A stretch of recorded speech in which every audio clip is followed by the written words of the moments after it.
bonjour à tous et à toutes. Nous allons aujourd'hui avoir la finale de la Ligue de débat. Nous avons l'équipe de Chêne Bleu ici avec Lucas, Raphaël et Alexandra. Du côté de Soulanges, nous avons Mathilde, Sarah et Margot. Comme médiateur, nous avons Andréane Gagnon du Chêne Bleu et le maître du temps, Xavier Côté-Bergeron du Chêne Bleu également. Le maître. Donc, nous avons également la chance d'avoir comme juge Bertin Badiambile, Philippe Duménil et Claire Gauthier pour nous assister dans le jugement de cette finale de la Ligue. Donc, juste rappeler quelques règles. Donc, il y a la première partie où c'est un débat formel. Je vais vous demander de... là, vous allez devoir présenter vos arguments, une équipe après l'autre. Et ensuite, Andréane va annoncer le début du débat libre. Et à ce moment, je vous demanderai de lever la main et d'attendre que Andréane vous pointe pour avoir votre droit de parole. En tout temps, il vous est interdit de vous parler entre vous pendant toute la durée du débat. Vous pouvez cependant communiquer entre vous à n'importe quel moment avec des feuilles qui ont été mises à votre disposition. Sur ce, je laisserai la parole à Andréane qui va nous présenter le sujet. Donc, merci beaucoup. Donc, pour cette finale-là, on va procéder de la même manière que les autres débats pour ce qui est de l'alternance. Donc, déterminer entre vous, joueur 1, joueur 2, joueur 3, pour au départ que chacun prenne la parole de manière alternée. Par la suite, on est dans le débat plus libre, donc vous pouvez alterner entre vous. Et on va garder un temps à la fin pour conclure le débat où vous aurez un 2 minutes, comme à toutes les autres fois, un 2 minutes de parole pour vraiment venir faire la conclusion de vos arguments. Donc, pour cette finale, le sujet est la discrimination positive dans les milieux de travail et les médias. Donc, par l'affirmation, est-ce que la discrimination positive est acceptable? On va commencer avec Soulanges. Donc, on fait cette introduction-là. Là. OK. Ben, nous, on est pour. J'aimerais débuter dans le fond pourquoi. Pardon. Comme à plusieurs endroits à travers le monde, le Québec a la chance de bénéficier d'une société diversifiée. Malheureusement, ce n'est pas tous les groupes qui arrivent sur le même pied d'égalité. Les hommes, les Blancs, les femmes, les Autochtones, les personnes racisées constituent tous l'environnement riche qui compose le Québec et ont tous une place ici, mais ils ne sont pas représentés également et ne sont pas offerts les mêmes opportunités. Comment on pourrait combattre le phénomène? En fait, ça peut sonner contre-productif, évidemment, mais la discrimination positive peut se révéler utile de plusieurs façons, puis pas seulement en forçant la diversité pour contrer la discrimination, mais elle peut être favorable pour l'économie et le bien-être individuel. Elle peut être un outil pour une société pas seulement plus égalitaire, mais plus équitable. C'est pourquoi on ne voit pas pourquoi la discrimination positive pourrait être inacceptable.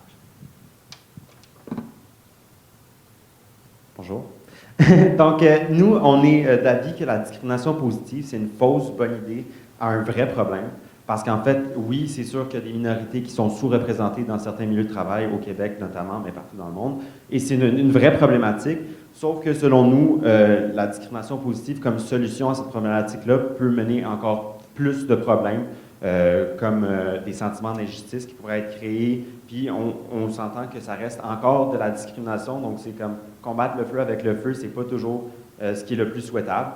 Donc, pour ces raisons, entre autres, on pense que ce n'est pas souhaitable de continuer sous le chemin de la discrimination positive.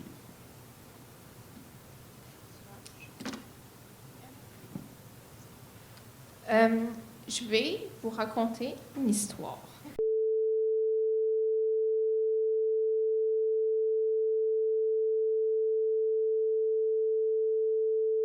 Elle a toujours essayé d'être prof, elle a beaucoup appliqué pour des postes, mais comme par hasard, elle n'a jamais été acceptée. Puis, une fois, on lui a dit qu'elle n'avait pas eu le poste et que la personne qui l'avait eu à sa place, c'était un gars jeune qui, comme par hasard, était anglophone. Puis on lui a dit, t'as pas eu le poste parce qu'on savait pas si tu voulais un troisième enfant. Ouais. Puis finalement, elle a juste sacré son camp. Puis ils ont juste perdu une super prof potentielle, dans le fond. Puis s'il avait eu cette politique de discrimination positive-là, bien, il l'aurait gardé. Puis il y aurait juste cette personne-là. Fait que c'est ça. Bonjour. Alors nous, on va proposer certaines solutions autres que la discrimination positive. Alors, on propose des partenariats avec les cégeps et l'université pour les minorités, des bourses, des stages étudiantes, développer une banque de candidatures avec des organismes auprès des minorités et un programme peut-être de mentorat et d'intégration qui serait, selon moi, plus bénéfique que la discrimination positive. OK. Moi, je voulais juste revenir sur un point. Tantôt, tu as mentionné que ça pouvait être de l'injustice aux personnes blanches s'ils n'étaient pas choisis parce qu'on choisirait des personnes racisées. Mais les personnes racisées ont vécu de l'injustice pendant des dizaines, même des centaines d'années. Donc, pourquoi ils pourraient pas se rattraper, les employeurs, pour les gens qui, auparavant, subissaient de l'injustice? Ils étaient opprimés, puis je pense que maintenant, c'est aux gens blancs d'avoir la deuxième place.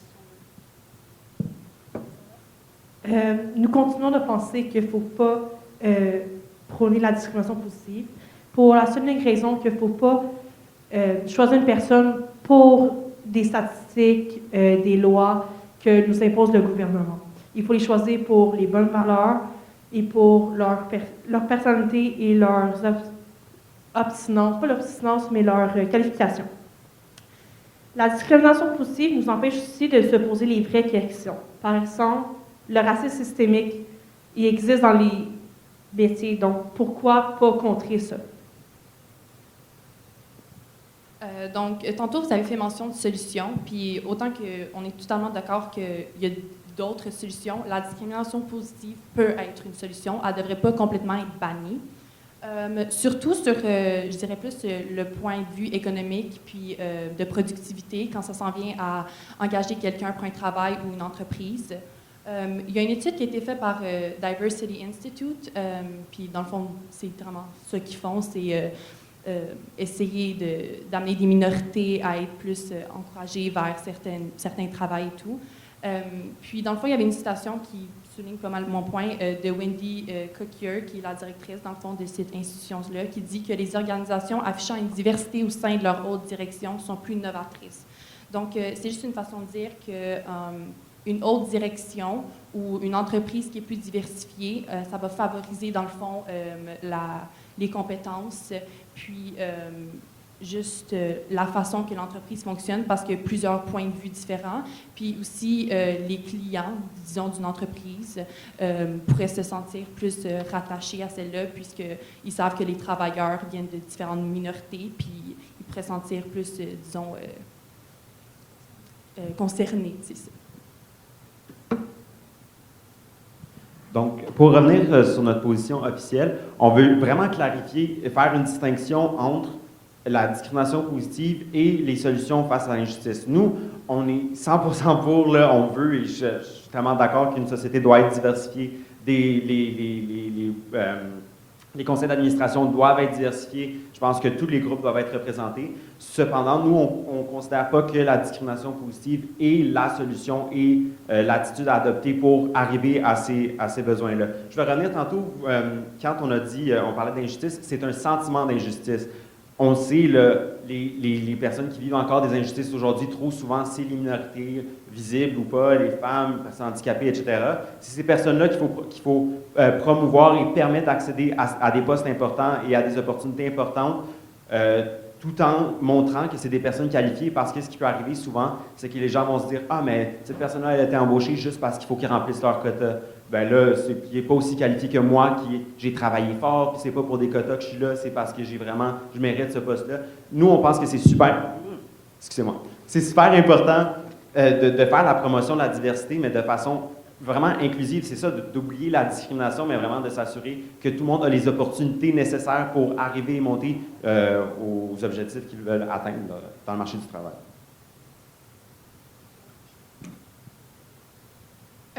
Vous dites que, genre, les quotas, c'est contre-productif un peu, puis c'est pas la solution à un problème de discrimination.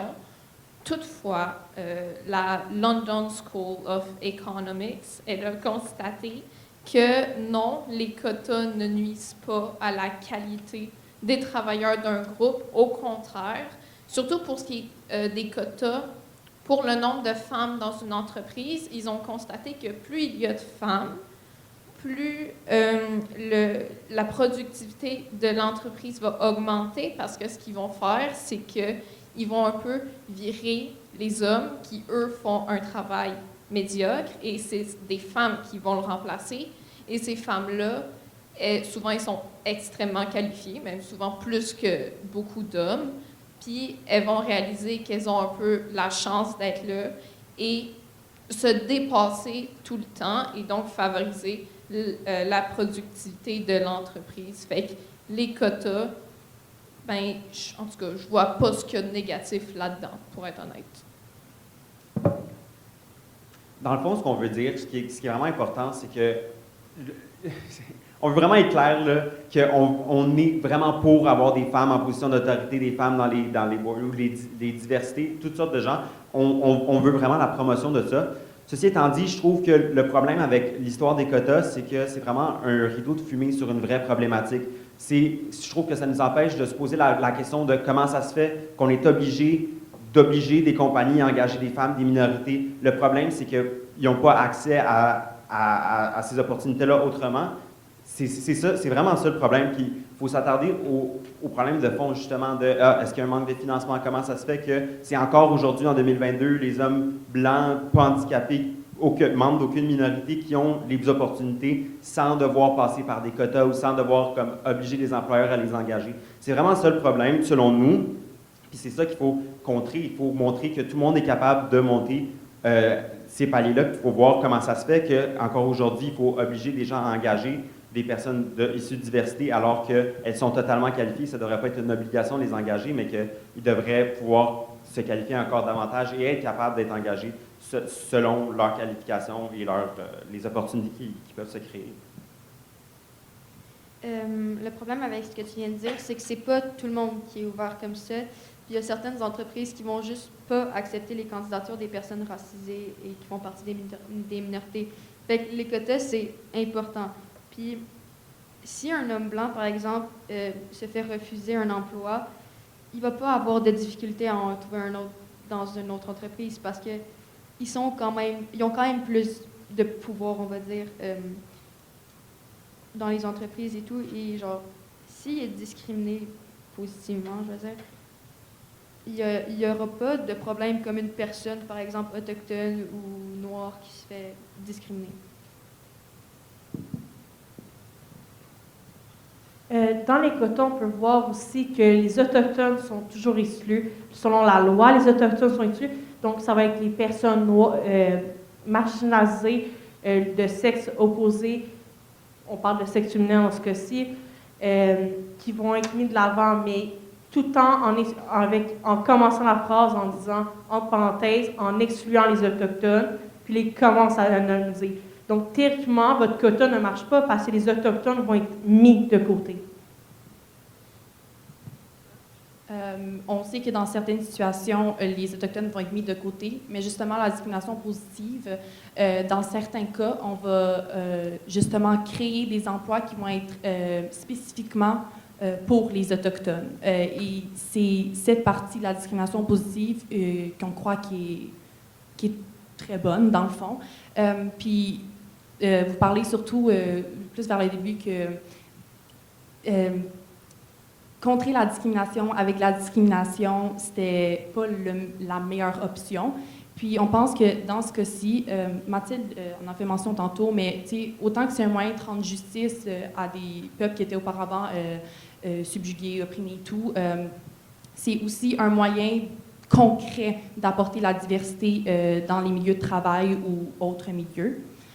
Puis j'aimerais juste donner un exemple où la discrimination positive, techniquement, a été bien appliquée. On peut voir à la loi 101 qui protégeait la langue française, donc une grande partie des emplois étaient réservés aux candidats qui maîtrisaient le français. On pouvait dire que c'est une forme de discrimination positive, justement, parce qu'on favorisait les personnes qui parlaient français. Ensuite, la loi sur la radiodiffusion qui, dans le fond, discriminait sur plus le côté, les chansons anglaises et tout, parce qu'il y avait une obligation de produire ou diffuser de 40 à 60% de contenu français. Donc, on a aussi une façon de discriminer positivement. Puis, justement, ces formes de discrimination positive-là qui ont été appliquées au Québec ont vraiment aidé au Québec, dans le fond, de se former sa propre culture. Et un petit peu, parce que je sais que les Québécois purs et durs, ils ont toujours voulu s'associer à une région comme celle-ci, puis ça les a vraiment aidés. Je vais prendre le relais. Donc, bon, je vais revenir sur quelques petites choses. Premièrement, on pense qu'il devrait quand même y avoir de la législation pour s'assurer que les compagnies ne puissent pas refuser l'emploi à quelqu'un parce qu'il est issu d'une minorité, il ou elles sont issus d'une minorité visible ou non. On pense qu'il devrait y avoir de la législation pour s'assurer qu'une compagnie qui refuse d'engager quelqu'un à cause de sa couleur de peau, par exemple, soit mise à l'amende ou ait des conséquences à cause de ça. Ceci étant dit, on ne veut pas qu'il y ait une obligation. C'est quand même quelque chose qu'il faut faire la distinction. Deuxièmement, on pense aussi que l'application de quotas, ce n'est pas quelque chose qui est viable au long terme, parce que si on va toujours dans la répression, ça ne va pas donner envie de construire ensemble quelque chose de plus viable et qui va durer plus longtemps et qui vient des gens avec qui ils vont travailler et qui travaillent ensemble. Finalement, on parlait de la loi 101. C'est un point de vue parce que il y a beaucoup de Québécois qui sont des Québécois aussi qui sont allophones ou anglophones et pour eux, ils n'ont pas toutes les opportunités qu'ils pensent ou qu'ils voudraient avoir à cause de la loi 101. C'est quand même un débat qui dure depuis des années au Québec, mais c'est important de le rappeler qu'un Québécois, en tout cas selon nous et selon moi, c'est pas nécessairement un francophone pur et dur de tellement de générations, c'est quelqu'un qui habite ici et qui a le droit aussi à ses opportunités dans ses langues, tout en apprenant évidemment le français.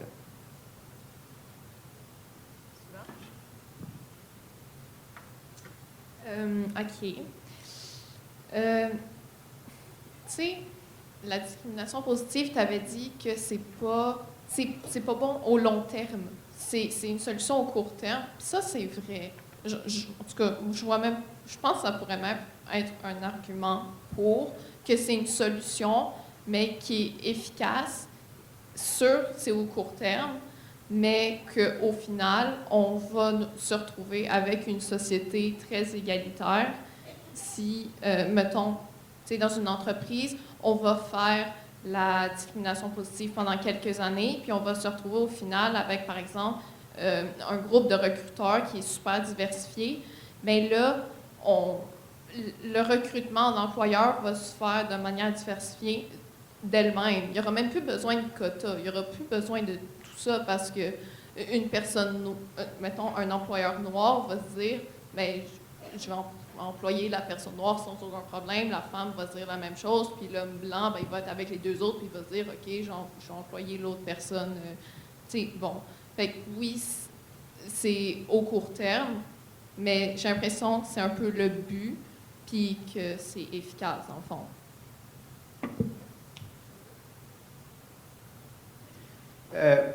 Je pense que oui, c'est important. C'est sûr qu'au court terme, comme on verrait des applications là, c'est sûr qu'on a l'impression que, OK, il y a vraiment du changement qui est opéré. Sauf que le problème, je pense, c'est que ça vient d'un manque d'opportunités dès le début des études, de l'enfance, des carnets de contact et tout ça. Parce qu'on s'entend que les gens qui vont être engagés grâce ou à cause des quotas, c'est des gens qui ont quand même un certain niveau là, de qualification. Ils ne vont pas engager n'importe qui juste pour remplir leur quota, ça, on le sait quand même. Sauf que le problème, c'est que c'est des personnes qui ont quand même eu des opportunités, soit des parents qui les ont stimulés avant d'aller à l'école ou comme du financement pour les études et tout ça. Et il y a une grande partie qui est laissée derrière par ce programme-là qui, eux, ils n'ont pas eu le stimuli, l'école, ça n'a pas toujours été super important dans la famille peut-être, ou ils n'ont pas été poussés, ou ils n'ont pas eu les carnets de contact de leurs parents, par exemple, pour aller au-delà de ce qu'ils voyaient autour d'eux et rentrer dans ces quotas-là.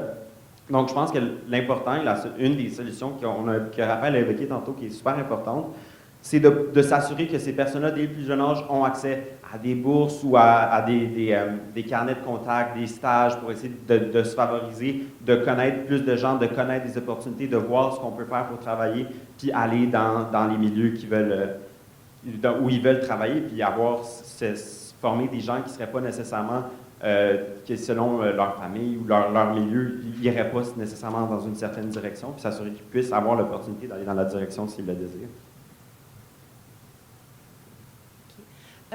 Donc, on comprend votre point sur il faut s'assurer dès le jeune âge de favoriser ces minorités-là pour qu'ils aillent à l'école, ils finissent, ils se rendent sur le marché du travail et tout. Mais à quel point la discrimination positive empêcherait ça?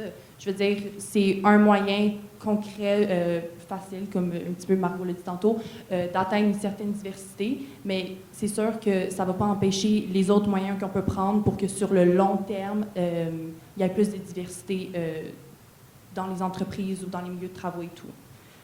Puis moi, je veux juste commencer sur un point que nous, on vise surtout sur le fait que la discrimination positive mènerait plus à l'équité, qui est un sujet que j'ai l'impression qu'on néglige parce que, justement, un traitement préférentiel qui serait offert à des groupes opprimés, ça permettrait d'atteindre l'équité face aux groupes aisés qui ont reçu des traitements, des bons traitements qui leur ont toujours été accordés. Fait que ça nous permettrait de balancer d'une bonne façon, puis non seulement on atteindrait l'égalité, mais l'équité aussi.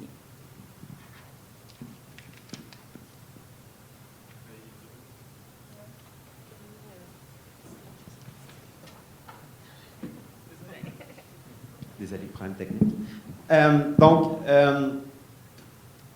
On voulait revenir, en fait, je pense que l'aspect de l'équité est super important, puis aussi on voulait revenir sur le fait que vous pensiez que le fait qu'il y ait des quotas, ça ne va pas empêcher d'aller plus loin.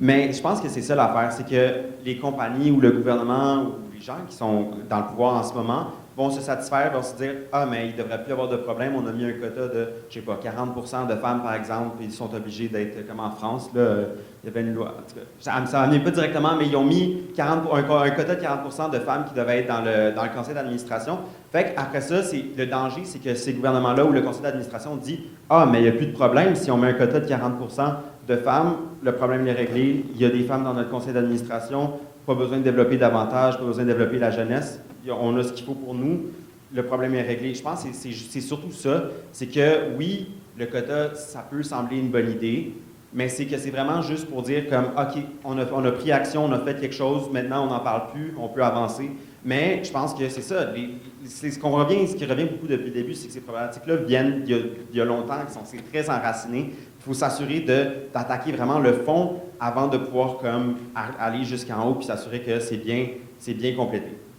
Puis pour revenir sur l'équité, on est vraiment d'accord que tout le monde devrait avoir des chances équitables et une société devrait être équitable. C'est pour ça qu'on croit que justement des gens qui partiraient avec moins d'opportunités devraient avoir accès à des bourses, à des stages pour mener vers une équité. C'est quelque chose qui ne serait peut-être pas accessible à d'autres qui ont déjà des ressources et des moyens à mettre en place.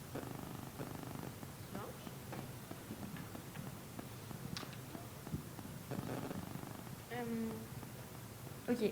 Vous parlez souvent de bourses et de stages, mais en quoi quelqu'un de défavorisé qui a une bourse, tu sais, c'est pas une solution concrète qui va impacter directement le quota d'une entreprise qu'une personne défavorisée a une bourse. Je pense qu'il y a des cas où les entreprises seraient obligées d'avoir certains employés différents, on va dire, même si c'est comme la normalité, mais comme, par exemple, je pense à Joyce Echaquan, une autochtone qui n'avait pas eu les bons soins puis qui s'est fait tuer par des femmes blanches. Par exemple, elle s'est pas fait soigner par une femme autochtone. Ou je suis pas. Je pense que c'est les femmes musulmanes qui ont besoin de se faire soigner par des femmes musulmanes. Puis des fois, ces gens-là, ils n'ont pas. ils n'ont pas la capacité de se faire servir comme ils sont supposés. Fait que je pense qu'un quota, c'est quand même nécessaire, puis je vois pas en quoi une bourse pourrait aider, genre, la discrimination positive. Alors, moi, je pense que justement, une bourse ou un programme avec beaucoup de personnes dedans va pouvoir contribuer à l'aspect que tu viens de dire. Imaginons une femme musulmane qui a besoin de se faire servir par une femme musulmane. En faisant des bourses ou un programme pour ça, ça pourrait être des personnes de cette ethnie qui vont ressortir après de ce programme, qui pourront aider ces personnes-là en spécifique. Alors, selon moi, une bourse est une option qui est très viable et qui est une bonne option comparée au quota.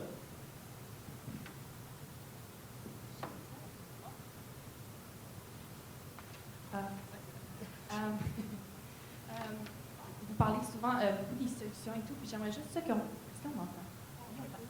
J'aimerais ça juste qu'on revienne. Est-ce que vous pouvez me dire concrètement, c'est quoi le plus gros problème avec la discrimination positive, autre que vous avez l'impression que ça... C'est pas bien empêcher la discrimination avec la discrimination? Parce qu'on parle beaucoup de solutions, mais...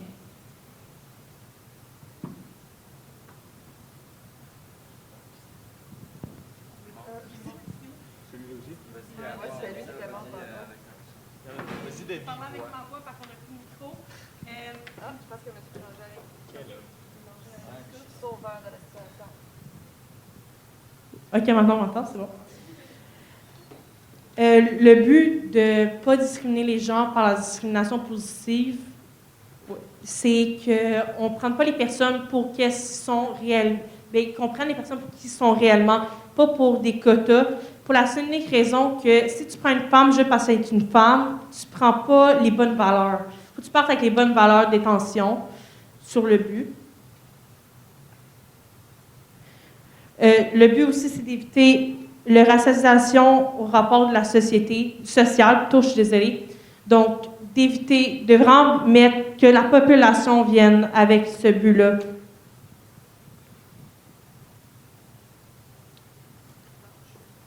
Vous dites, une femme va se faire engager parce que c'est une femme. Mais de un, elle a assurément les qualifications parce que sinon c'est genre dangereux et illégal. Puis de deux, sans la discrimination positive, ben c'est l'homme qu'on va engager parce que c'est un homme. Ou c'est le blanc qu'on va engager parce que c'est un blanc. Fait que c'est le même pattern. Fait que pourquoi il y en a un qu'on dirait non, c'est pas correct, puis l'autre, on dirait ben c'est comme ça que la société marche. Genre, c'est ça. Mais je pense que c'est sûr qu'il y a un important travail de sensibilisation à faire. C'est clair que les gens doivent savoir qu'ils doivent engager des gens de tous horizons, mais sans que ce soit une obligation. Je pense que, tu sais, on parle de nos programmes et tout ça, mais c'est vraiment important de donner l'opportunité aux gens de grandir et d'avoir un plus grand bassin d'où aller chercher des futurs employés. Je pense que auparavant, c'était beaucoup, comme au Québec par exemple, c'était beaucoup des hommes blancs, hétérosexuels et tout le classique, là, qui avaient les opportunités parce que c'est eux qui, depuis le début, depuis toujours, avaient l'argent, les études, les contacts, puis tout ça. Fait que c'est sûr que là, quand ça en allait pour chercher une job, ben là, ils connaissaient quelqu'un dans cette entreprise-là, il y avait les qualifications pour ça, il y avait ça pour ça. Fait que c'est sûr que c'est lui qui allait être embauché.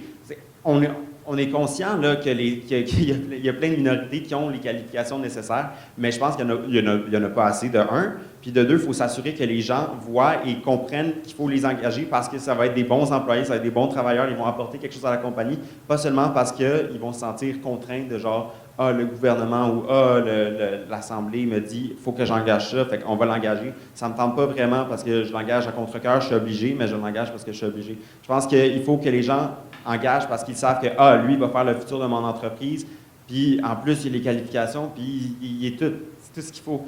Autre que juste des quotas, puis il faut suivre les quotas, puis les règles, puis tout ça. Tantôt, Marco l'a mentionné que c'est sûr qu'ils vont être qualifiés, les personnes qui vont être engagées, donc je pense qu'il faudrait garder ça en tête. Puis plus tôt, on a parlé comment la diversité apportée dans une compagnie, ça augmente la productivité, puis c'est bon au long terme. On ne pense pas que Si la discrimination positive, ça serait une solution à court terme qui apporterait la diversité. La diversité, on réaliserait, dans le fond, les boss. Ils réaliseraient qu'il y a des bienfaits à la diversité et tout, puis ça les apporterait peut-être pas à aller chercher des solutions à long terme, justement, à apporter plus de diversité dans leur compagnie. Donc, ce que j'essaie de faire, c'est comme la diversité, la discrimination positive, ça serait une solution à court terme qui mènerait à des solutions à long terme.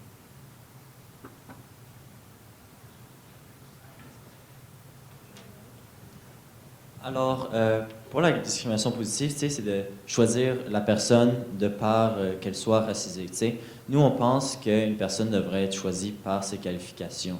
C'est pour ça qu'on offre des programmes, des bourses. Alors, on est juste rappeler qu'on n'est pas contre cette diversité, on est pour cette diversité, mais il y a d'autres moyens de le faire. Voilà.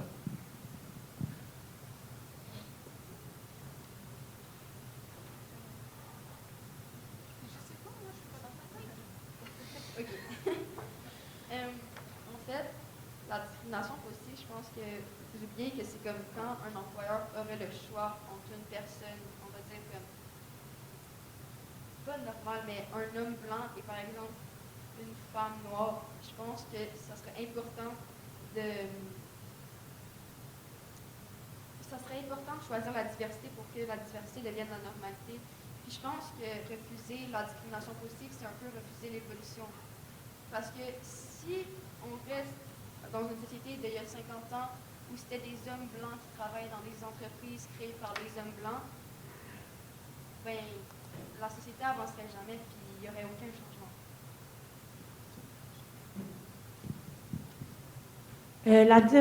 Selon nous, la diversité devrait être prise par elle-même, pas obligation, parce que comment vous parlez, c'est que c'est impossible de changer la population juste si les boss sont pas obligés. On peut prendre l'éducation, on peut mettre la solution des CV anonymes aussi, que c'est pas ton physique ni ton... C'est vraiment, on veut vraiment tes compétences. C'est vraiment le but, nous, de notre point. C'est vraiment la compétence en tant que telle qu'on veut prioriser. Je veux revenir sur ce que vous avez dit. Je pense que c'est Lucas, je pense que tu avais dit ça. Tu avais dit, si on met, mettons, le quota de femmes de 40% dans l'administration, le gouvernement va se dire, bon, j'ai fait ma job, pas grave, OK? Fini, j'ai plus rien à faire. Mais c'est pas vrai, parce que même si les choses avancent, du moment où on n'est pas à une égalité pleine et totale, les groupes, mettons, oppressés, vont toujours vouloir aller de l'avant. Tu sais, les féministes, là, notre cause, elle a avancé en bébête depuis les années 1900, là. Mais on continue toujours à se battre, là. On ne s'est pas dit, maintenant, on a le droit de vote, arrêtons de nous battre. Non. Tu sais, moi... C'est comme ma vie est beaucoup plus facile que si j'étais née en 1900, mais je continue de me battre pour mes droits. Fait qu'on ne va pas se dire, maintenant, il y a 40% pour le quota. Bon, c'est correct, on a fait notre job. Arrêtez ça là. Non, on va continuer jusqu'à ce que l'égalité soit comme complète et totale. C'est pour ça qu'on veut offrir d'autres solutions que la discrimination positive, parce que la discrimination positive, c'est juste faire des quotas et pas plus. Selon moi, on devrait trouver d'autres solutions comme on a proposé et aller vraiment au fond du problème parce que c'est un problème qui est là et qui est présent. Mais selon nous, la discrimination positive n'est pas une solution parce qu'il s'agit là que de quotas. Voilà. Parler surtout des bourses et d'encourager à un jeune âge les gens d'arriver et tout, mais ils vont toujours à la fin faire face dans le fond, à l'employeur qui va essayer de les employer, puis la discrimination positive, dans le fond, ça mènerait à essayer ça serait un moyen de stopper les mécanismes d'exclusion naturelle ou la discrimination qui est vraiment comme, qui a toujours été perpétrée et reste dans la tête, dans le fond, des employeurs. Il y a toujours des préjugés qui vont se former par rapport aux stéréotypes des minorités visibles qui, dans le fond, vont toujours les suivre pendant toute leur vie, à moins que ça complètement change le monde d'ici demain. Oui.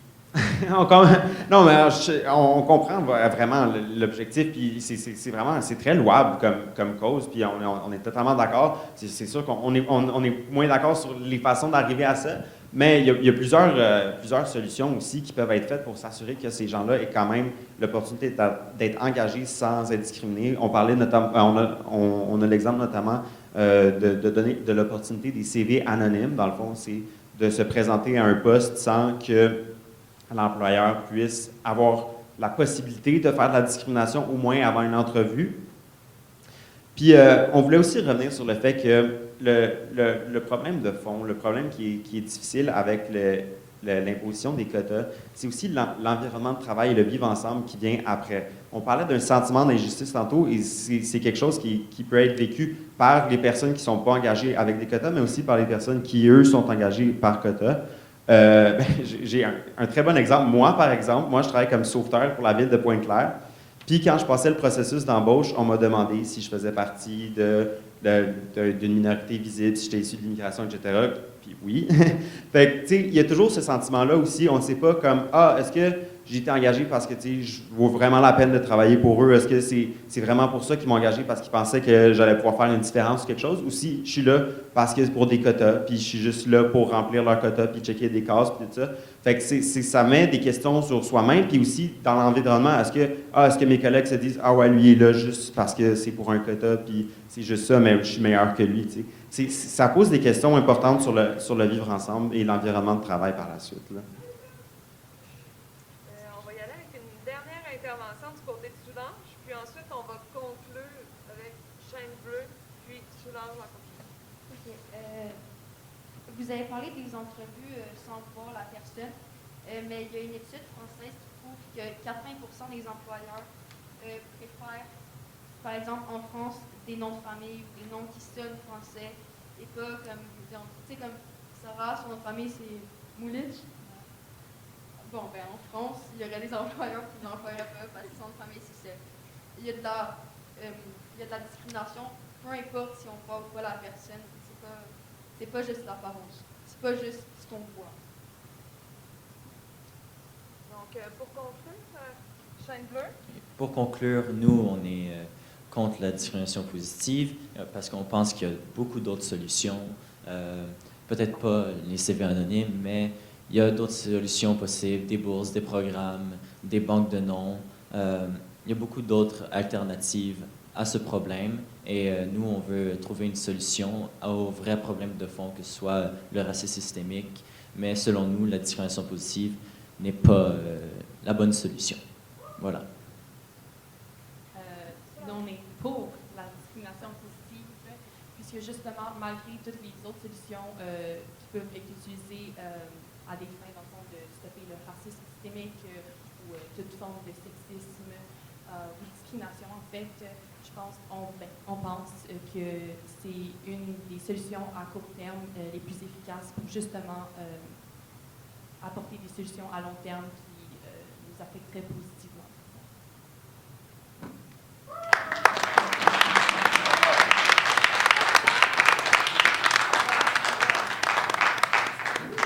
Merci beaucoup pour ce débat. Puis bonne chance aux juges pour départir un gagnant.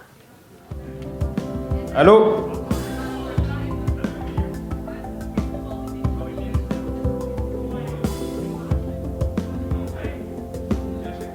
Parfait. Avant de donner la parole à mon confrère de Valleyfield pour annoncer l'équipe gagnante, sincèrement, quand je suis entré là-bas, la première question que j'ai demandé à mes collègues, c'est que est-ce qu'on est devant des élèves du secondaire ou bien des élèves de l'université? En tout cas, je n'en revenais pas. Félicitations aux enseignants qui ont fait ce travail et félicitations aux élèves qui se sont vraiment... En tout cas, je n'en revenais pas. Et même nous, là, on est partagés. Félicitations et j'espère que je vais amener mes élèves de Cité des Jeunes l'année prochaine.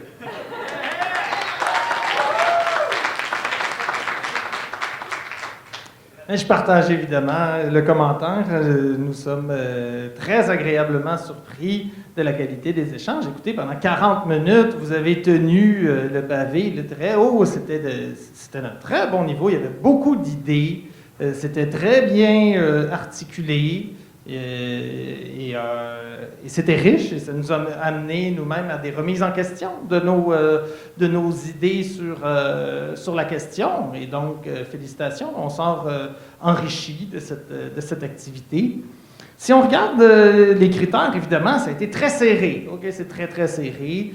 Je ne sais pas si vous aviez, les participants, la feuille de critères que nous avions. On a l'équipe emploie des stratégies rhétoriques convaincantes et efficaces. On a trouvé sur cet élément que l'équipe du Chêne Bleu, portée par un leader argumentatif digne de mention, l'emportait sur cet élément. On a trouvé que sur le critère où l'équipe exprime son point de vue de façon claire, structurée et concise, cette fois-ci, l'équipe de Soulanges l'emportait avec plusieurs des prises de parole plus variées et des éléments qui étaient dits en peu de mots et de façon structurée, concise. Au plan que l'équipe interroge adéquatement les points de vue adverses, on a trouvé que l'équipe du Chêne Bleu sur cet élément se démarquait et on a trouvé que l'équipe de Soulanges se démarquait sur la rigueur objective dans le choix des arguments et des repères utilisés.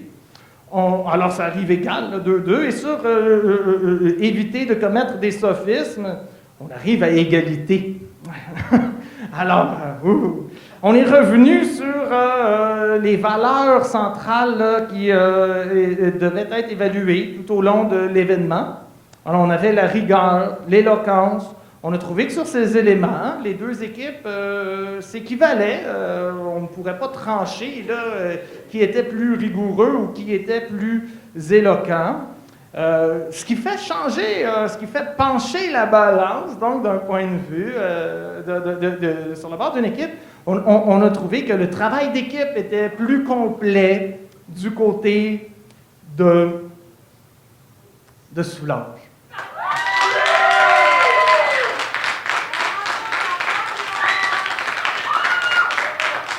Félicitations. Voilà.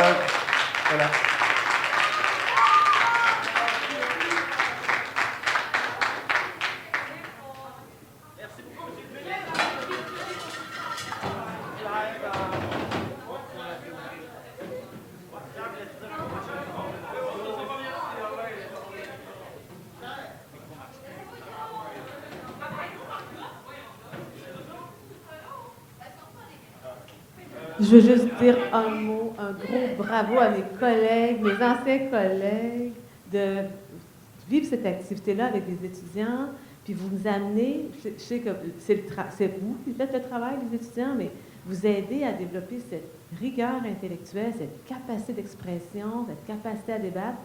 C'est d'une beauté. Je suis absolument enchantée d'avoir été ici aujourd'hui, puis je vous félicite toute la gang. Bravo. Maintenant, on va vous dire un secret, c'est déjà fini, Chêne Bleu et Soulanges a gagné. Quand je suis arrivé ici, j'avais une position parce que tout ceci, on nous l'avait déjà envoyé. Mon point de vue, je suis contre la discrimination positive. Je préfère que chacun se batte et gagne. Mais quand, à un certain point, Soulanges est venu avec le concept de quota court terme, qu'est-ce qui a déclenché en nous? C'est que si, dans la réalité, avec les arguments très solides de Chêne Bleu, il ne faut pas le nier, vraiment c'est très très solide, mais dans la réalité, là, s'il n'y a pas une certaine imposition dans la société, les gens vont rester toujours à l'aise avec leur façon de fonctionner. Le racisme n'aurait pas changé s'il n'y avait pas d'imposition. Le féminisme, les femmes n'auraient pas eu ce qu'ils ont aujourd'hui s'il n'y avait pas eu d'imposition. Donc c'est cela qui a fait que, personnellement, j'ai été d'accord avec mes collègues parce que Soulanges a changé mon point de vue alors que j'avais un autre point de vue quand je venais. En tout cas, félicitations.